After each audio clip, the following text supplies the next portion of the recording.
کیا آپ جانتے ہیں کہ دجال کون ہے، اس کا سب سے بڑا کیا ہوگا اور وہ کب آئے گا؟ اور سب اہم سوال کہ وہ انسان ہوگا یا جن؟ اگر اس کی حقیقت جاننا تو چاہیں حضرات کا سفر میں خوش آمدید۔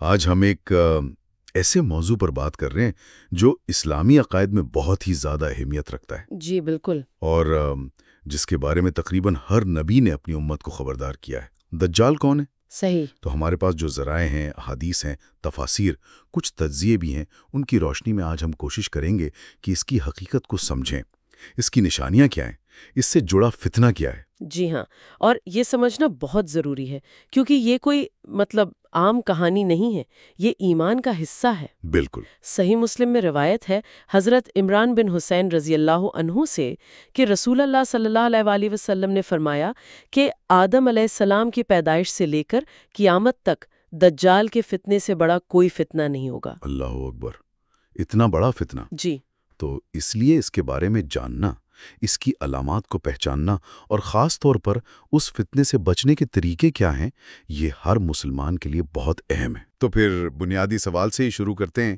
یہ لفظ دجال، اس کا مطلب کیا ہے؟ یہ کہاں سے آیا ہے؟ دیکھیں، یہ عربی لفظ ہے دجلہ۔ دجلہ۔ جی، اس کا مطلب ہوتا ہے کسی چیز کو ڈھانپ دینا، اس پر کوئی ملمہ چڑھا دینا یا جان بوجھ کر سچ اور جھوٹ کو ملا دینا۔ اچھا، یعنی دھوکہ دینا، فریب کرنا۔ بالکل، گویا یہ شخص اپنے جھوٹ سے، اپنی فریب کاری سے سچائی پر پردہ ڈالنے کی کوشش کرے گا۔ اسے مسیح الدجال بھی کہتے ہیں۔ ہاں، یہ مسیح کا لفظ تھوڑا سا کنفیوژن پیدا کر سکتا ہے کیونکہ حضرت عیسیٰ علیہ السلام کو بھی تو المسیح کہا جاتا ہے۔ جی صحیح۔ تو دجال کے ساتھ یہ لفظ کیوں؟ علماء نے اس کی کئی وجوہات بیان کی ہیں۔ کچھ ذرائع بتاتے ہیں، جیسے لغت کی کتابیں ہیں یا تفاسیر، کہ یا تو اس لیے کہ اس کی ایک آنکھ ممسوح ہوگی۔ ممسوح یعنی بالکل سپاٹ، مٹی ہوئی، جیسے پونچھ دی گئی ہو۔ اوہ اچھا۔ گویا اس پر مسح کیا گیا ہو۔ اور دوسری وجہ یہ بھی بتائی جاتی ہے کہ وہ زمین کو مسح کرے گا، یعنی اتنی تیزی سے دنیا کا چکر لگائے گا جیسے زمین کو ناپ رہا ہو۔ بہت تیزی سے پوری دنیا میں؟ جی، اور اہم بات یہ ہے، جیسا کہ بنوری ٹاؤن کے فتوے میں بھی ہے اور محدث خطیب کے مضمون میں بھی، کہ وہ کوئی جن یا شیطان نہیں ہوگا۔ اچھا۔ وہ ایک انسان ہوگا جو کھائے گا، پیے گا، انسانی ضروریات ہوں گی اس کی۔ ٹھیک۔ اور بعض روایات اشارہ کرتی ہیں کہ اس کا تعلق بنی اسرائیل یعنی یہودیوں سے ہوگا۔ اچھا، تو یہ اس کی شناخت اور نام کی بات ہو گئی۔ اب آتے ہیں اس کے حلیے کی طرف۔ احادیث میں کیا پہچان بتائی گئی ہے اس کی، تاکہ کوئی دھوکہ نہ کھا جائے نا؟ جی بالکل، یہ جاننا ضروری ہے۔ احادیث میں کئی جسمانی علامات بتائی گئی ہیں۔ مختلف ذرائع روایات کو جمع کرتے ہیں کہ وہ ایک نوجوان ہوگا، جسم بھاری بھرکم ہوگا، رنگ سرخ یا گندمی مائل سفید ہو سکتا ہے، بال بہت کھنگریالے ہوں گے، جیسے کسی درخت کی ٹہنیاں ہوتی ہیں۔ کھنگریالے بال؟ جی، پیشانی چوڑی اور ابھری ہوئی۔ قد کے بارے میں کچھ روایات کہتی ہیں کہ وہ پستہ قد ہوگا، اور یہ بھی ممکن ہے کہ کمر میں ہلکا سا خم ہو، تھوڑا سا جھکا ہوا۔ کافی تفصیلات ہیں، لیکن کوئی ایسی خاص نشانی جو بالکل واضح ہو، جسے دیکھتے ہی پہچانا جا سکے؟ ہاں بالکل ہے۔ سب سے واضح اور جس پر تقریباً اتفاق ہے وہ ہیں اس کی آنکھیں۔ وہ یقینی طور پر ایک آنکھ سے کانا ہوگا۔ عربی میں اعور کہتے ہیں۔ اعور یعنی ایک آنکھ والا؟ ایک آنکھ سے کانا۔ اب کون سی آنکھ کانی ہوگی، اس میں روایات میں تھوڑا فرق ملتا ہے۔ کہیں دائیں آنکھ کا ذکر ہے، کہیں بائیں کا۔ اچھا۔ علماء نے ان روایات کو ملانے کی کوشش کی ہے، تطبیق دینے کی۔ ایک مشہور تشریح یہ ہے کہ اس کی بائیں آنکھ تو بالکل سپاٹ یا مٹی ہوئی ہوگی۔ بالکل سپاٹ؟ جی، اور دائیں آنکھ جو ہے وہ ایسی ہوگی جیسے پھولا ہوا انگور کا دانہ، یعنی وہ بھی عیبدار ہوگی، باہر کو نکلی ہوئی، یا اس پر کوئی موٹی سی پھلی ہوگی۔ یہ تفصیلات صحیح بخاری اور مسلم جیسی کتابوں میں موجود ہیں۔ یعنی دونوں ہی آنکھیں عیبدار ہوں گی؟ جی۔ ایک بالکل ختم اور دوسری بدنما طور پر ابھری ہوئی۔ جی، یہ تو واقعی بہت واضح نشانی ہے۔ جی ہاں۔ اور ایک اور بڑی نشانی جو بہت تواتر سے آتی ہے۔ جی، اور وہ شاید سب سے زیادہ یقینی نشانی ہے۔ اس کی پیشانی پر، یا کہا جاتا ہے دونوں آنکھوں کے درمیان، صاف طور پر کافر لکھا ہوگا۔ کافر یعنی حروف لکھے ہوں گے؟ جی، 3 حروف، کاف فے را، کاف فا را، اور سب سے حیران کن بات یہ ہے حدیث کے مطابق کہ یہ تحریر ہر مومن پڑھ سکے گا۔ ہر مومن؟ جی، چاہے وہ دنیاوی طور پر پڑھا لکھا ہو یا ان پڑھ ہو۔ سبحان اللہ۔ یہ اللہ کی طرف سے ایک ایسی نشانی ہوگی جو اس کے سارے دعووں اور شعبدہ بازیوں کے باوجود اس کے کفر کو بالکل ظاہر کر دے گی۔ یہ تو خود اس کے جھوٹے ہونے کی دلیل ہے نا؟ جی، جیسا کہ بعض تجزیوں میں بھی آیا ہے کہ جو شخص اپنے ماتھے پر لکھا کافر نہیں مٹا سکتا یا اپنی آنکھ کا عیب ٹھیک نہیں کر سکتا، بالکل، وہ خدا کیسے ہو سکتا ہے؟ وہ رب کیسے ہو سکتا ہے؟ بالکل صحیح۔ واقعی یہ نشانیاں تو بہت واضح ہیں، لیکن پھر بھی سوال یہ ہے کہ لوگ اس کے فتنے میں پڑیں گے کیسے؟ کہا جاتا ہے کہ اسے اللہ کی طرف سے کچھ ایسی طاقتیں ملیں گی جو عام انسانوں کے پاس نہیں ہوتی۔ جی بالکل، اور یہی اس کے فتنے کا آپ سمجھیں اصل مرکز ہے۔ اللہ تعالیٰ اسے لوگوں کے ایمان کو آزمانے کے لیے کچھ ایسی چیزیں دے گا جو دیکھنے میں تو معجزے لگیں گے۔ مگر وہ اصل میں استدراج ہوں گی، یعنی ایک ڈھیل، ایک آزمائش۔ احادیث میں ان میں سے کچھ کی تفصیل ملتی ہے، جیسے اس کے ساتھ جنت اور جہنم کی ایک مثال ہوگی۔ وہ لوگوں کو اپنی جنت کی طرف بلائے گا، اپنی جہنم سے ڈرائے گا۔ اچھا؟ لیکن حقیقت بالکل الٹ ہوگی۔ جو چیز جنت نظر آئے گی وہ اصل میں آگ ہوگی، اور جو جہنم یا آگ نظر آئے گی وہ ٹھنڈا میٹھا پانی یا باغ ہوگا۔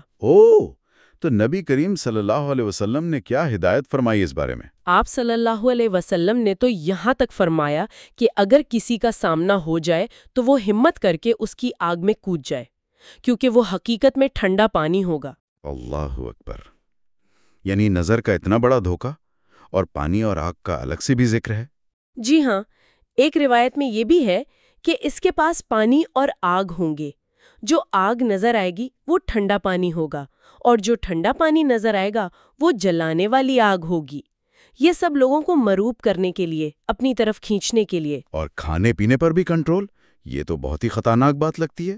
یقیناً، روایت بتاتی ہیں کہ اس کے ساتھ روٹیوں کا پہاڑ ہوگا، پانی کے دریا ہوں گے۔ وہ جس علاقے سے گزرے گا اگر وہاں کے لوگ اسے مان لیں، اپنا رب مان لیں، تو وہ آسمان کو حکم دے گا، بارش برسے گی، زمین کو حکم دے گا، خوب فصلیں، سبزہ اگے گا۔ ان کے جانور زیادہ صحت مند، موٹے تازے، زیادہ دودھ دینے والے ہو جائیں گے۔ اچھا۔ لیکن جو لوگ انکار کریں گے، ایمان پر قائم رہیں گے، ان کے علاقے میں قحط سالی ہو جائے گی، ان کے مال مویشی مر جائیں گے، وہ شدید تنگی میں آ جائیں گے۔ اور زمین کے خزانے بھی اس کے پیچھے چلیں گے؟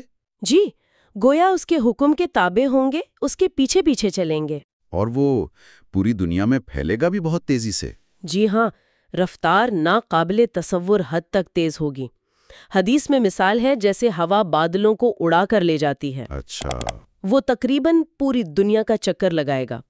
اس کی سواری کے بارے میں بھی کچھ عجیب تفصیلات ہیں، جیسے ایک گدھے کا ذکر ہے جس کے کانوں کے درمیان 40 ہاتھ کا فاصلہ ہوگا۔ 40 ہاتھ؟ جی، یہ تفصیلات اس کی غیر معمولی صلاحیتوں کی طرف اشارہ کرتی ہیں۔ یہ سب سن کر اندازہ ہو رہا ہے کہ یہ کتنا بڑا امتحان ہوگا۔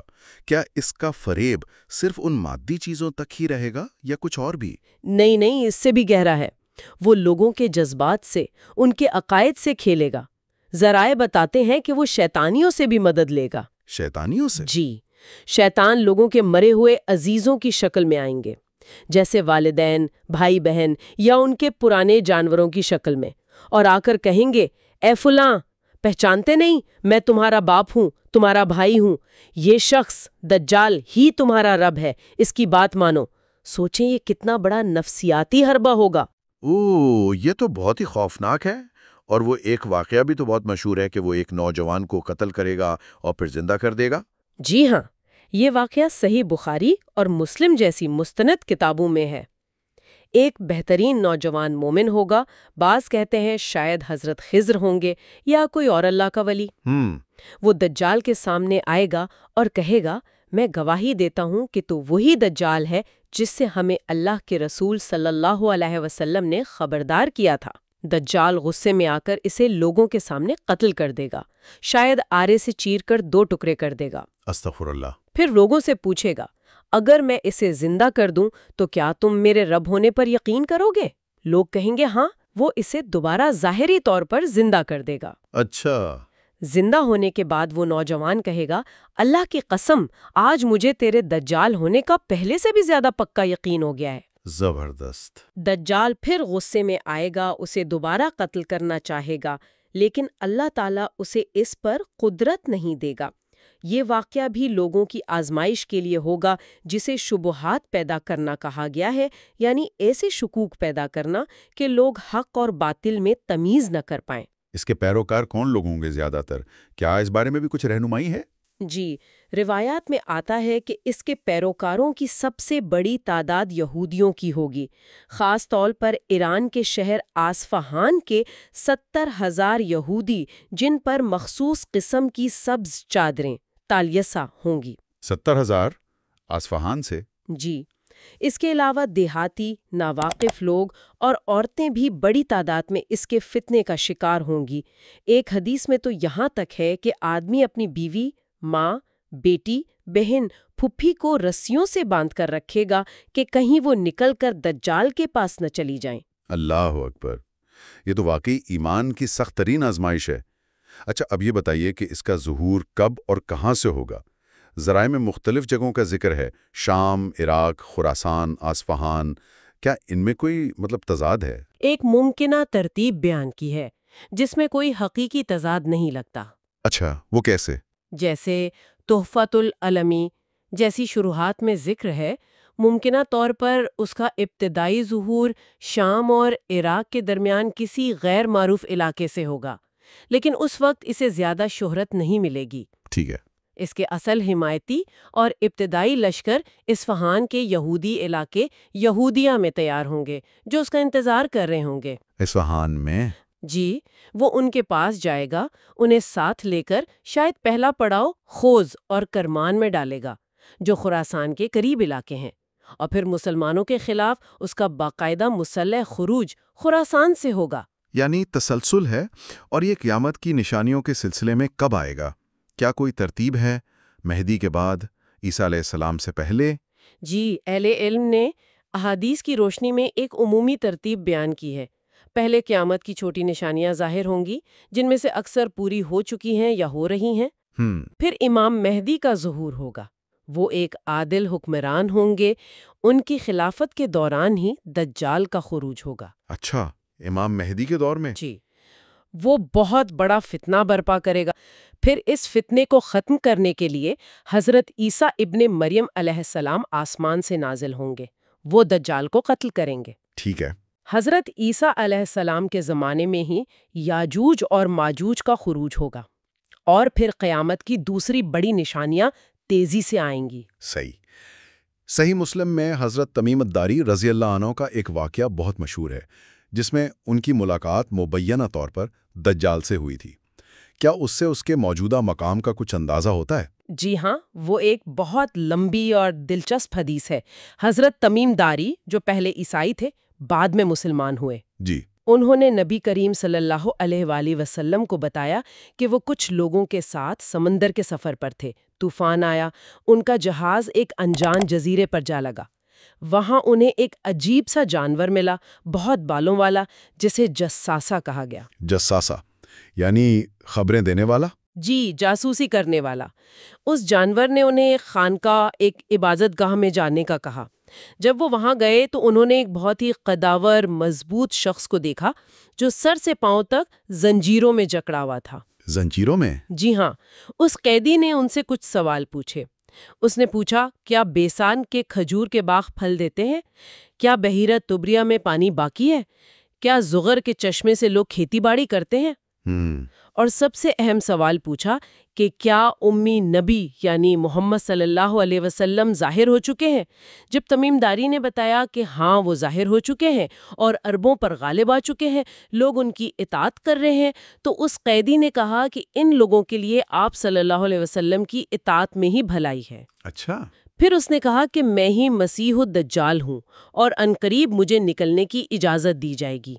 جب تمیم داری نے یہ واقعہ نبی کریم صلی اللہ علیہ وسلم کو سنایا تو آپ صلی اللہ علیہ وسلم نے اس کی تصدیق کی اور فرمایا کہ یہ ان باتوں کے مطابق ہے جو میں تمہیں دجال کے بارے میں بتایا کرتا تھا۔ اور آپ صلی اللہ علیہ وسلم نے سمت بھی بتائی تھی؟ جی، آپ صلی اللہ علیہ وسلم نے مشرق کی طرف اشارہ کر کے فرمایا کہ وہ اس سمت میں ہے۔ یہ حدیث بتاتی ہے کہ دجال ایک خاص وقت تک قید میں ہے۔ یہ واقعہ تو واقعی رونگٹے کھڑے کر دیتا ہے۔ یہ جان کر کہ اتنا بڑا فتنہ آنے والا ہے، سب سے اہم سوال یہی ہے کہ ہم اس سے اپنی حفاظت کیسے کر سکتے ہیں؟ نبی کریم صلی اللہ علیہ وسلم نے کیا ہدایات دی ہیں؟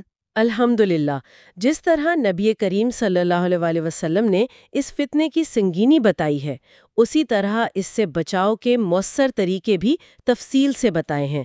یہ اللہ کا خاص فضل ہے۔ جی، سب سے بنیادی اور اہم ترین عمل ہے اللہ تعالیٰ کی پناہ مانگنا، خاص طور پر ہر نماز کے آخری حصے میں تشہد اور درود شریف کے بعد۔ وہ مشہور دعا؟ جی، وہ دعا پڑھنے کی سخت تاکید ہے۔ اللہم انی اعوذ بک من عذاب جہنم ومن عذاب القبر ومن فتنة المحیا والممات ومن شر فتنة المسیح الدجال۔ یعنی اے اللہ، میں تیری پناہ مانگتا ہوں جہنم کے عذاب سے، قبر کے عذاب سے، زندگی اور موت کے فتنے سے، اور مسیح دجال کے فتنے کے شر سے۔ جی، یہ دعا ہمیں روزانہ یاد دلاتی ہے کہ یہ فتنہ کتنا حقیقی اور خطرناک ہے۔ اور سورۃ الکہف کی تلاوت کا بھی خاص طور پر ذکر آتا ہے، اس کی کیا حکمت ہے؟ جی بالکل، صحیح مسلم کی حدیث ہے، جس شخص نے سورۃ الکہف کی پہلی 10 آیات یاد کر لیں، بعض روایات میں آخری 10 آیات کا بھی ذکر ہے، جی، اور انہیں پڑھتا رہا، وہ دجال کے فتنے سے محفوظ رہے گا۔ ایک اور روایت میں ہے کہ اگر کسی کا سامنا دجال سے ہو جائے تو اسے چاہیے کہ اس کے سامنے سورۃ الکہف کی ابتدائی آیات پڑھے۔ اچھا، اس صورت میں اصحاب کہف کا واقعہ ہے، فتنے سے بچنے کے لیے غار میں پناہ لینا۔ حضرت موسیٰ اور خضر کا واقعہ ہے، ظاہری اور باطنی علم کا فرق۔ ذوالقرنین کا قصہ ہے، یاجوج ماجوج سے بچاؤ۔ شاید ان واقعات میں وہ سبق ہیں جو دجال جیسے فتنوں سے بچنے میں مدد دیتے ہیں۔ یہ تو ہوئے دعائیا اور روحانی اعمال۔ عملی طور پر کیا کرنا چاہیے اگر کوئی اس زمانے کو پائے؟ کیا اس کے پاس جانا چاہیے تجسس میں، یا اپنی ایمانی مضبوطی آزمانے؟ ہرگز نہیں، بالکل نہیں۔ سنن ابو داؤد کی حدیث میں واضح حکم ہے، من سمع بالدجال فلینأ عنہ، جو دجال کے بارے میں سنے وہ اس سے دور بھاگے۔ دور بھاگے؟ جی، اس کے قریب جانے کی کوشش بالکل نہ کرے، نہ تجسس کے مارے، نہ یہ سوچ کر کہ میرا ایمان بڑا مضبوط ہے، میں متاثر نہیں ہوں گا۔ کیوں؟ کیونکہ حدیث میں آگے فرمایا فَوَاللَّهِ إِنَّ الرَّجُلَ لَيَأْتِيهِ وَهُوَ يَحْسَبُ أَنَّهُ مُؤْمِنٌ فَيَتَّبِعُهُ مِمَّا يَبْعَثُ بِهِ مِنَ الشُّبُهَاتِ۔ اللہ کی قسم، ایک شخص خود کو مومن سمجھتا ہوا اس کے پاس آئے گا، لیکن وہ جن شبہات اور فتنوں کو لے کر آئے گا ان سے متاثر ہو کر اس کی پیروی کرنے لگے گا۔ اللہ پناہ دے۔ تو بہترین حکمت عملی دور رہنا ہے، جی، جتنا ممکن ہو دور رہا جائے۔ کیا فتنوں کے زمانے میں عام لوگوں سے الگ تھلگ رہنے، یعنی گوشہ نشینی اختیار کرنے کا بھی کوئی تصور ہے؟ جی، بعض احادیث میں اشارہ ملتا ہے۔ صحیح بخاری کی حدیث ہے کہ ان قریب مسلمان کا بہترین مال وہ بھیڑ بکریاں ہوں گی جنہیں لے کر وہ پہاڑوں کی چوٹیوں اور وادیوں میں چلا جائے گا تاکہ اپنے دین کو لے کر فتنوں سے بھاگ جائے۔ اچھا، علامہ ابن حجر عسقلانی نے اس کی شرح میں لکھا ہے کہ یہ خاص طور پر اس وقت بہتر ہے جب فتنہ عام ہو جائے اور دین پر قائم رہنا مشکل لگے۔ اس کے علاوہ نیک لوگوں کی صحبت اختیار کرنا، برے ماحول سے بچنا، یہ بھی فتنوں سے حفاظت کا ایک اہم ذریعہ ہے۔ ایک سوال ذہن میں آتا ہے، جب دجال اپنے ماننے والوں کے لیے بارش اور فصلیں لائے گا تو انکار کرنے والے مومنوں کے لیے تو قحط سالی ہوگی، ان کی خوراک کا کیا ہوگا؟ وہ کیسے زندہ رہیں گے؟ سبحان اللہ، اللہ تعالیٰ اپنے مومن بندوں کو کبھی بے سہارا نہیں چھوڑتا۔ اس کا جواب بھی حدیث میں ہے۔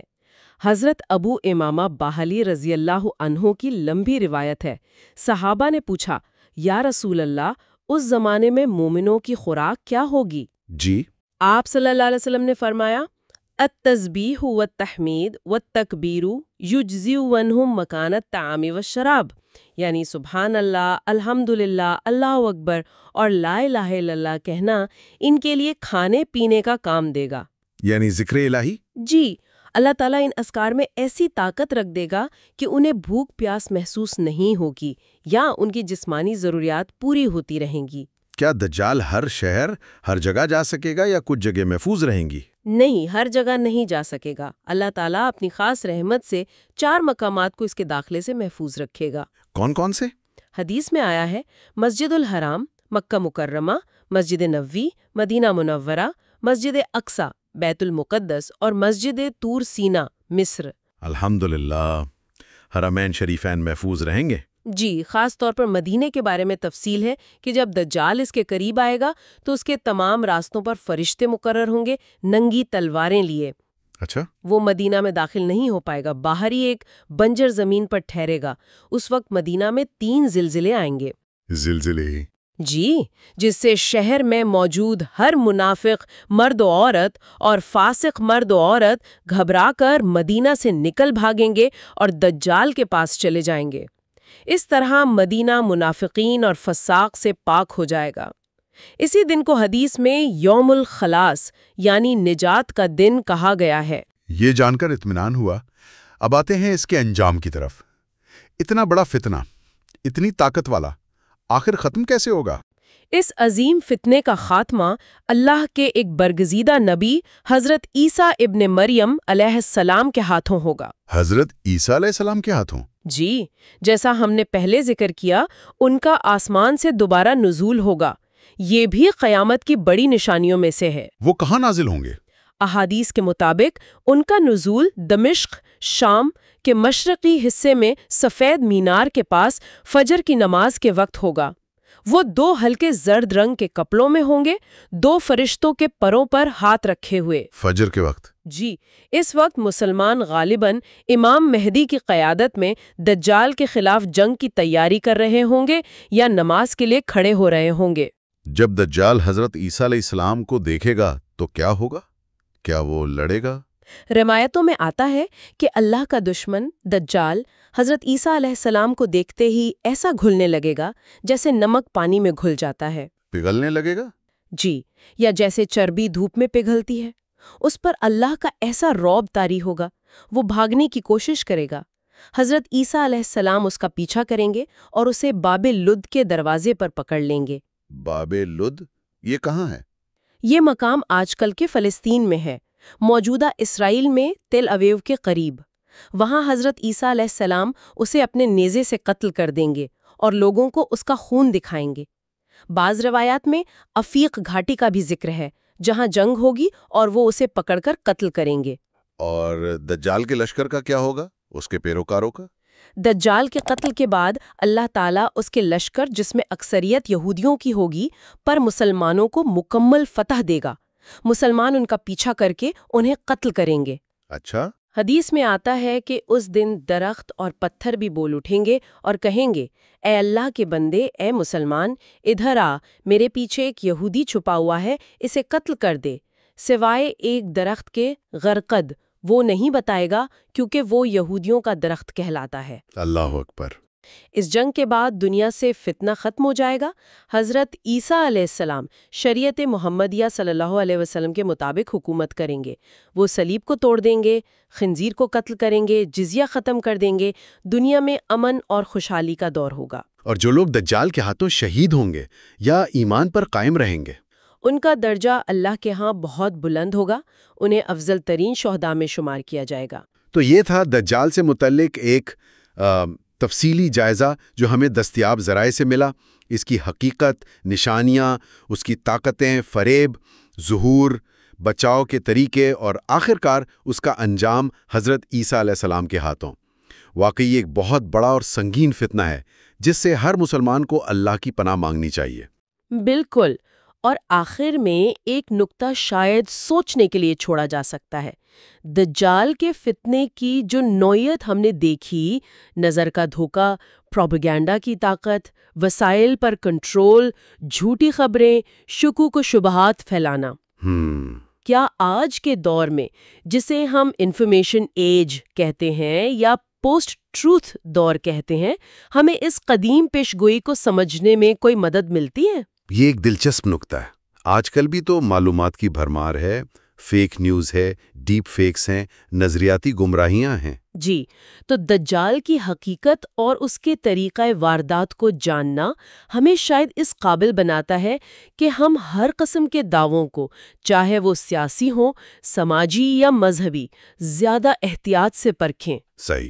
یہ ہمیں سکھاتا ہے کہ ظاہری چمک دمک یا طاقت سے متاثر ہونے کے بجائے حقیقت کی تلاش کیسے کی جائے اور اپنے ایمان اور اصولوں پر کیسے قائم رہا جائے۔ یہ واقعی ایک اہم نکتہ ہے جس پر غور و فکر کی ضرورت ہے۔ جی، اس طرح کی مزید گہری گفتگو اور تجزیوں کے لیے ہمارے چینل حضرات کا سفر کو لائک اور فالو کریں، اور اس معلومات کو اپنے دوستوں اور عزیزوں کے ساتھ بھی ضرور شیئر کریں۔ بہت جلد ملتے ہیں ایک اور دلچسپ موضوع کے ساتھ۔